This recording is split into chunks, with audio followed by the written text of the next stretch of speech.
the Vikings. Renowned as fearsome raiders, these pagan warriors ravaged Europe for centuries, striking terror into the hearts of Christians across mainland Europe and Britain. But despite their fearsome reputation, they are often mistakenly portrayed today as brutal warriors donning horned helmets. This is a dramatic and popular image, yet it is entirely false.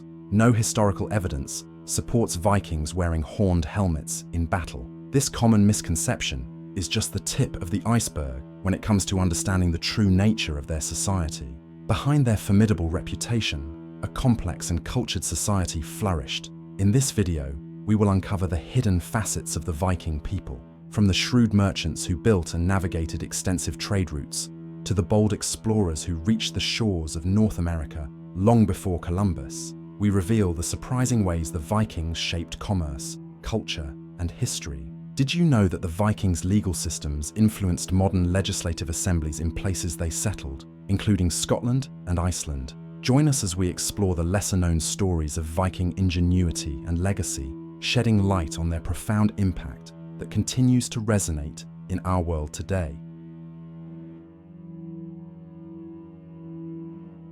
Originating from Scandinavia, the Vikings emerged as a distinct culture in the late 8th century. Scandinavia, now known as Norway, Sweden, and Denmark, was fragmented into various petty kingdoms, each ruled by ambitious chieftains competing for dominance. But what drove these Norsemen to expand beyond their rugged borders? Historians propose several theories. The harsh terrain and limited arable land, coupled with a burgeoning population, likely pushed many landless men to seek resources and wealth abroad. As European urban centers flourished, their wealth, alongside a politically fractured landscape, made them irresistible targets for plunder. But was it mere greed that drove the Vikings to raid and conquer? Or were the seeds of their daring expeditions sown by a desperate struggle for survival? Moreover, the spread of Christianity into pagan Scandinavia may have also ignited religious motives, spurring Vikings to defend their faith against a perceived encroachment. Ultimately, it was likely a combination of these factors, amplified by significant technological advancements in sailing that enabled Vikings to venture farther and with greater force. These innovations in shipbuilding not only facilitated their expansion, but also ensured their dominance at sea for centuries. One of the most iconic images of the Vikings is the formidable longboat. This marvel of medieval maritime engineering was meticulously designed for speed, agility, and versatility.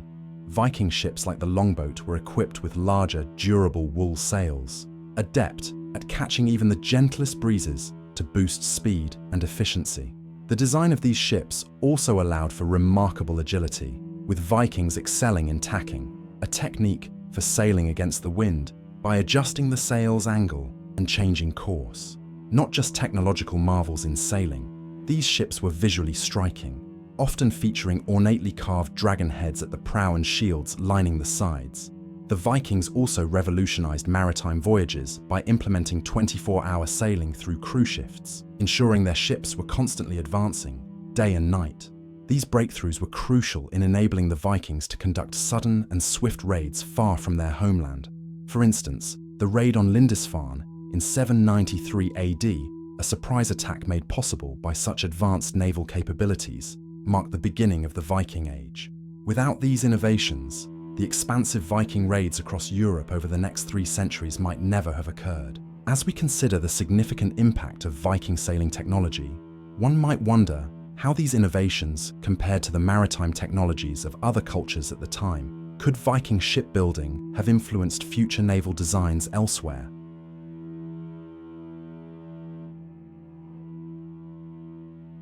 According to the Anglo-Saxon Chronicle, the first recorded Viking raid took place in 789, when a group of Danes, mistaken for traders, landed at the Isle of Portland in Dorset, only to kill a royal official who approached them for tax. This incident foreshadowed the more harrowing events to come. Despite this earlier recorded encounter, the Viking Age officially began 4 years later, on the morning of the 8th of June 793, with the raid of the holy island of Lindisfarne in northern England. Known for its influential monastery, Lindisfarne was a jewel of Christian learning, rich with religious relics, yet isolated and poorly defended. The Viking raiders' brutal assault left the monastery despoiled and the Christian world in shock. Alcuin of York, a scholar in Charlemagne's court, lamented, "Never before has such terror appeared in Britain as we have now suffered from a pagan race. Behold the church of St. Cuthbert, splattered with the blood of God's priests, robbed of its ornaments." The attack also gave rise to the prayer, "Free us from the fury of the Northman Lord." The attack on Lindisfarne set a brutal precedent for Viking activities in Britain. Initially focusing on Ireland and Scotland, the Vikings used these regions as bases for further raids. It wasn't until 865 that the Vikings, led by the so-called Great Heathen Army, launched a full-scale invasion of England, starting with East Anglia and eventually establishing the Kingdom of Jorvik in the conquered city of York. By 870, the Vikings had taken Northumbria and East Anglia, and their sights were set on Wessex. In a series of battles in 871, the Saxons of Wessex, led by King Ethelred and later his brother Alfred, fought desperately against the invaders. Alfred's subsequent victory at the Battle of Edington in 878 led to the Treaty of Wedmore, which defined the borders of the Danelaw, a region under Danish control that persisted until the mid-10th century. This period of relentless Viking expansion not only reshaped the map of England, but also set the stage for the complex interplay of cultures that would characterize the British Isles for centuries to come. As the Viking era progressed, their activities evolved from coastal raids to deep invasions and eventual settlement, particularly in France. Towards the end of Charlemagne's reign in the late 8th and early 9th centuries, Vikings began exploiting the navigable rivers of Europe, such as the Seine, to penetrate deep into Frankish territory. Charlemagne constructed a defensive system along the northern coast in 810 to counter these threats, repelling an attack at the mouth of the Seine in 820. However, after Charlemagne's death in 814, political fragmentation and civil wars among his successors weakened the realm, allowing Vikings to bypass these defenses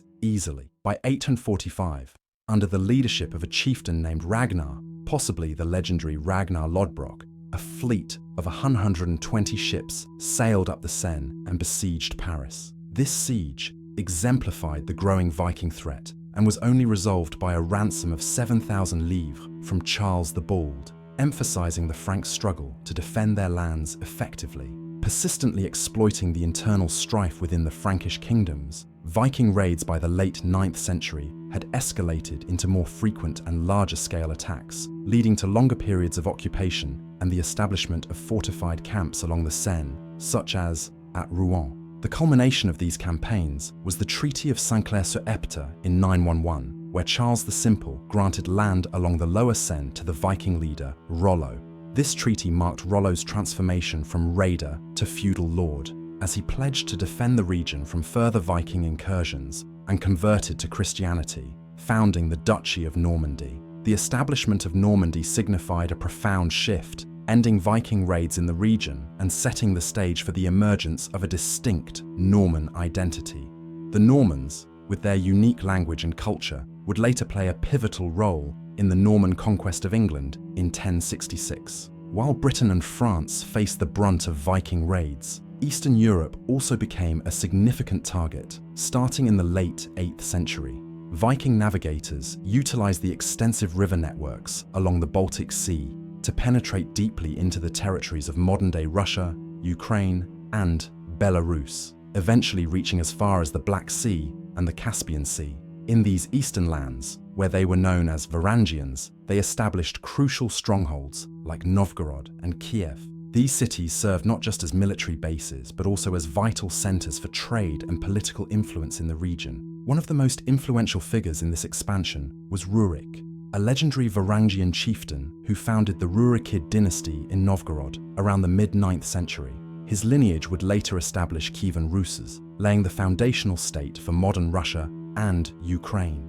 The interaction between the Rus and the Byzantine Empire is notably marked by hostilities that led to a pivotal treaty in 874. This treaty not only recognized Rus' sovereignty, but also stipulated that the Rus would supply warriors to the Byzantine military. This arrangement eventually led to the formation of the Varangian Guard, an elite unit serving as the emperor's personal bodyguards. The Vikings' eastern campaigns highlight their adaptability and strategic prowess, showing a different facet of their expansion compared to their well-documented raids in Western Europe. The establishment of the Varangian Guard exemplifies the depth of their integration into the Byzantine military and political landscape, marking a significant transformation from raiders to imperial guards.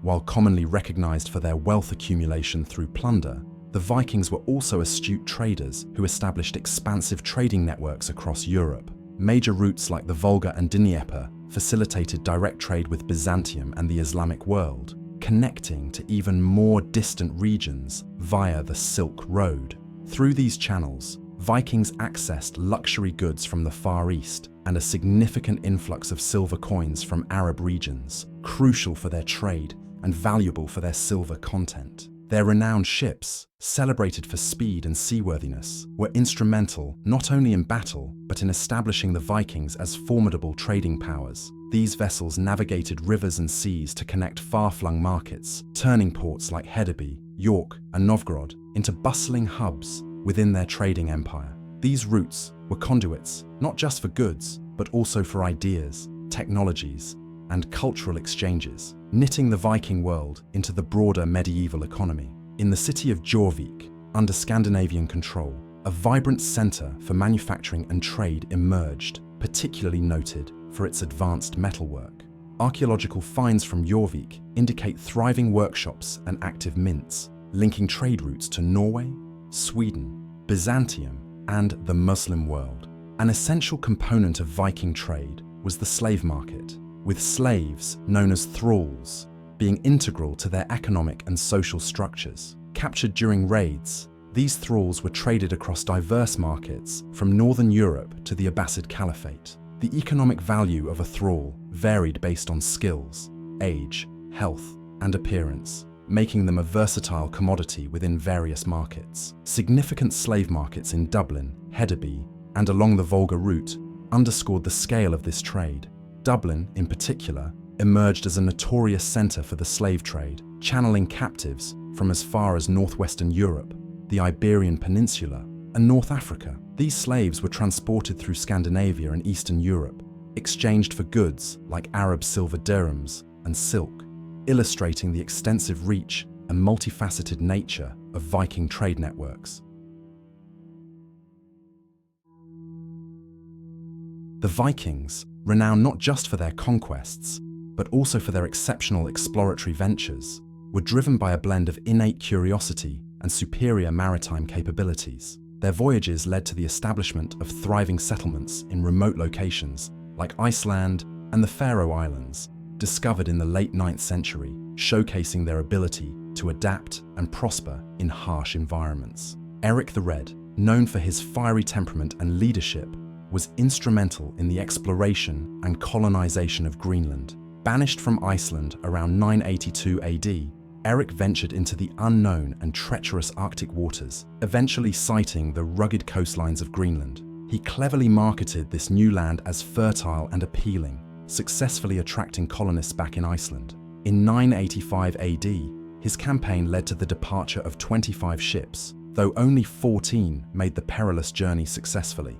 Building on his father's legacy, Lief Erikson ventured even further, reaching the shores of North America around 1000 AD, a place he named Vinland due to the wild grapes he found. This site, now believed to be present-day Newfoundland, represents the earliest known European settlement in the New World, nearly 500 years before Columbus. These Viking explorations extended the boundaries of the known world, enhancing geographical knowledge and setting the stage for future European explorations. Their advanced navigational skills, including the use of sunstones to navigate in cloudy weather, exemplified a sophisticated understanding of the world.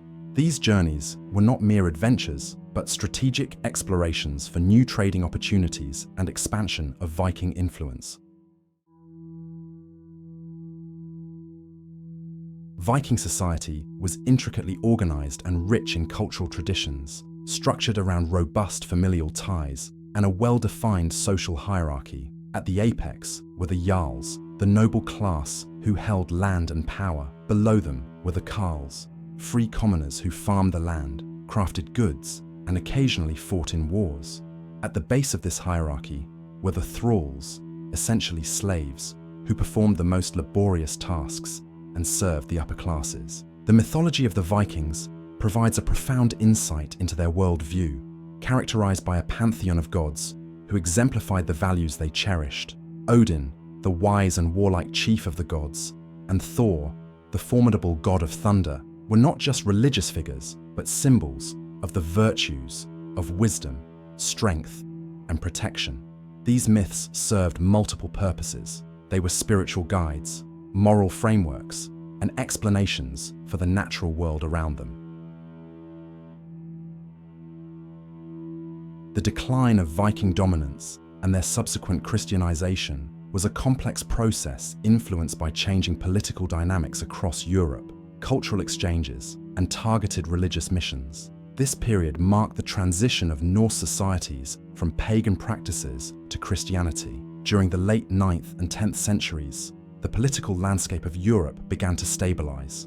Emerging kingdoms in England and on the mainland were consolidating power, often under leaders who managed to utilize Christian doctrine as a unifying force. This centralization of power contrasted sharply with the often decentralized and tribal nature of Viking society, which started to become anachronistic. In England, the unification under leaders like King Alfred the Great, who successfully repelled Viking invasions at key battles, such as the Battle of Edington in 878, demonstrated the effectiveness of a centralized Christian monarchy against Viking raiders. Alfred's reforms in military organization and fortifications, coupled with his efforts to revive Christian learning and administration, showcased a model of governance that could resist and absorb Viking incursions. Viking rule symbolically ended with the expulsion of Erik Bloodaxe from Northumbria. The Vikings were not only raiders, but also traders and settlers who interacted extensively with different cultures, including the Christian realms they frequently attacked. These interactions inevitably led to cultural exchanges.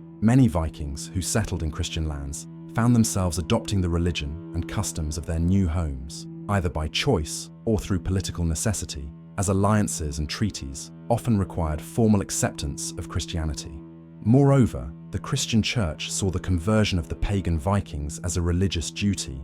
Missionaries from the Church, such as Saint Ansgar, known as the Apostle of the North, ventured into Viking territories in Scandinavia from the early 9th century onwards. These missions were part of a broader strategy by the Church to integrate these regions into the Christian world. A pivotal moment in the Christianization of the Vikings occurred with King Harald Bluetooth of Denmark, who, around the late 10th century, declared his conversion and began promoting Christianity across his realms.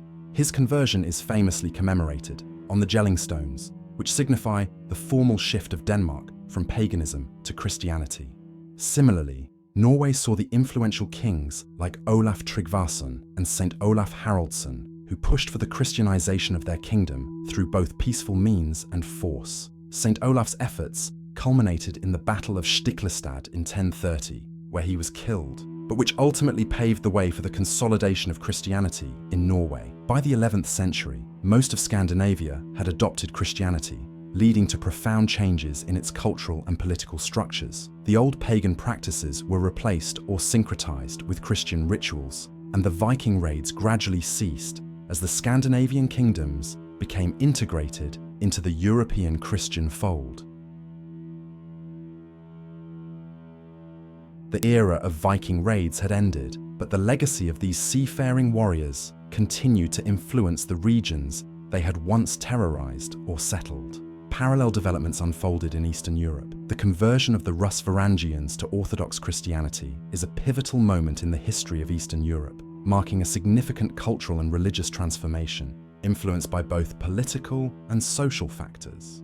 The official conversion to Orthodox Christianity occurred under the reign of Prince Vladimir the Great of Kiev in 988 AD, seeking to consolidate his rule and enhance the cultural and political prestige of his dominion. Vladimir saw the adoption of a single, state-supported religion as a means to unify his diverse subjects and strengthen ties with neighboring Byzantium. After sending emissaries to explore various religious traditions, Vladimir was reportedly impressed by the beauty and ritual of Byzantine Christianity as observed in Constantinople. The watershed moment came when Vladimir agreed to marry Anna, the sister of the Byzantine Emperor Basil VII, on the condition of his conversion to Christianity. This alliance was not only a diplomatic triumph, but also brought with it the official Christianization of Kievan Rus. Vladimir ordered mass baptisms throughout his realm, starting with himself and extending to his subjects, effectively integrating the Rus into the broader Christian world. The legacy of the Vikings is profound and enduring, influencing the historical trajectory of many nations, revitalizing economies, and setting the stage for future explorations. Their impact extended well beyond their Scandinavian homeland, shaping the development of regions from England to Russia and beyond. Their impact in England is particularly significant, largely due to the Normans, who were direct descendants of Norse settlers in France. In 1066, William the Conqueror, himself a descendant of Viking raiders, successfully claimed the English throne. The Norman conquest introduced a new aristocracy to England, transforming the language, culture, governance, and architectural landscape.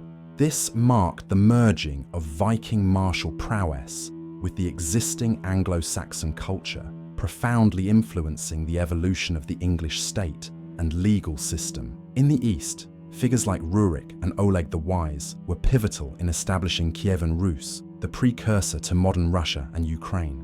Their governance models and military tactics left a lasting imprint on Russian culture and were integral to the region's early political consolidation, blending Norse and Slavic traditions in a way that would shape Eastern European identity for centuries. The Vikings also played a crucial role in revitalizing the European economy after the fall of the Roman Empire. Their voyages across the Baltic and North Seas connected distant markets. From the British Isles to the Islamic caliphates, they introduced new trade routes and navigational techniques, which helped to break the insular tendencies of early medieval Europe, integrating it more fully into the economic systems of the broader Eurasian continent. Perhaps one of the most far-reaching aspects of Viking legacy is their role in discovery and exploration. Viking explorers reached the shores of North America around the year 1000, well before other European explorers. Figures like Lief Erikson, who established a short-lived settlement in Newfoundland, paved the way for future European explorations. Their daring voyages across the Atlantic not only demonstrated the navigational skills of the Vikings, but also their willingness to explore and settle new lands, heralding the age of discovery that would dominate the later medieval period.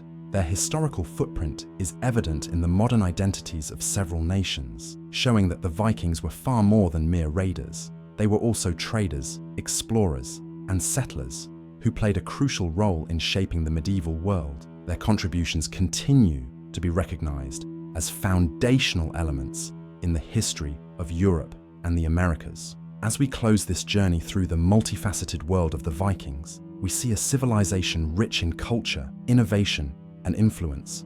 Far beyond their notorious raids, the Vikings were pioneers who shaped much of our modern landscape.